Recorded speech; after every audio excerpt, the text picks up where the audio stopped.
Okay? Sugot ta. Sa ngalan samahan, sa anak, sa Espiritu Santo, amen. Among langit ng amahan, anayan na pod kami karon, naga-household sa among mga brothers. Kauban si Tito Oliver, nga nagiya ka namo. Ginoo, una sa tanan, amo kang daygon, himayaon ang imong ngalan, labaw sa tanan, labaw sa tanang katuigan, labaw sa tanang mga adlaw sa mong kinabuhi, himayaon og daygon ikaw sa tibuok namong kusog, himayaon og daygon ikaw sa tanan namong mga oras, himayaon og daygon ikaw sa tanan nga among mahimo para kanimo, kay ikaw ang worthy nga amo ang pag-aalayan sa amo ang mga talents, sa among mga time, sa among mga treasure. Lord, kining tanan namong gihimo para jud ni kanimo, Lord, sa imong paghimaya sa imong ngalan, Ginoo. Inaot nga, Ginoo, amo alang is to praise you always, Lord, kay mo magyud na amo ang tumong aning kalibutan to praise you because you are our creator, you are our father, you are our guidance, you are the giver of our life. And Lord, sorry kaayo, pasaylo ami sa among mga sala nga nabuhat, sa mga nabuhat namo, mga wala namo nabuhat nga kinahanglan unta namong buhaton. Ginoo, pasaylo ang taon mi, pasensya na Lord, kay singin pa nila tawhanon na gyud taon mi, pero maningkamot mi sa tawhanon mi nga at least mo fix sa amo ang mga pagkukulang, kay ginana ka namo kamahal Ginoo, kay wala mi mabuhat kung wala ikaw.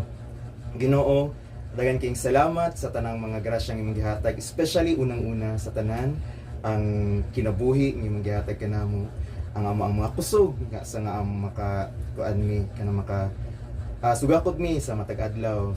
Salamat kaayo sa among pamilya nga naa namo karon. Salamat kay silang naghatag namo kusog sa matag adlaw. Sila imo ang gihatag kanamo para among ugmaron among mahon. Ginoo, salamat pod sa among mga amigo, sa among mga brothers and sisters nga naa diri ug nasa gawas, nga nagsuporta pod kanamo, nga kini possible nila tungod kay nakahiusa mi sa imong ngalan.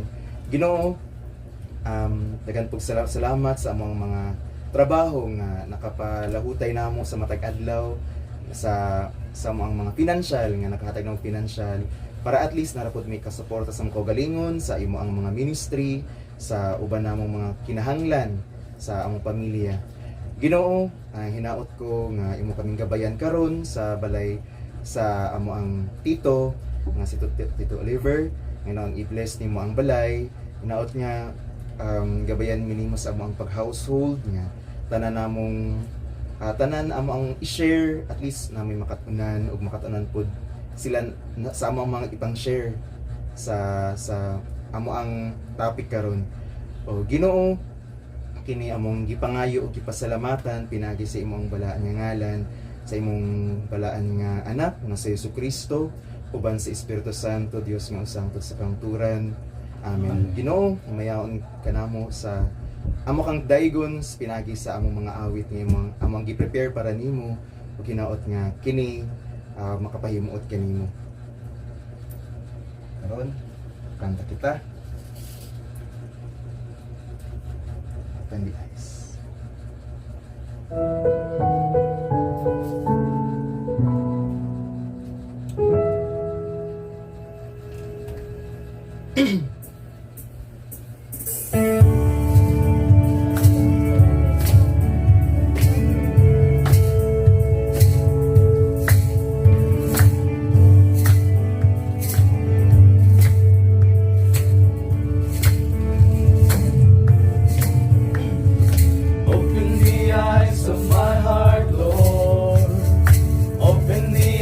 Of my heart, I want to see you.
praise. the King of Kings, We glorify and and the Lord of magnify you, Lords. We Jesus glorify, Christ. O Lord, You're the King of Kings, you're the Lord of our Lords. We guidance, praise you, we at glorify you, Jesus Christ. Himayaw ka, amahan ikaw, ang Diyos sa kanang Diyos. Diyos na nagbalaan, Diyos na nagkagaw, matiwalang sa ito tanan. Kanay matang nabuhog, himaya, o pagkain, Lord God. Amen.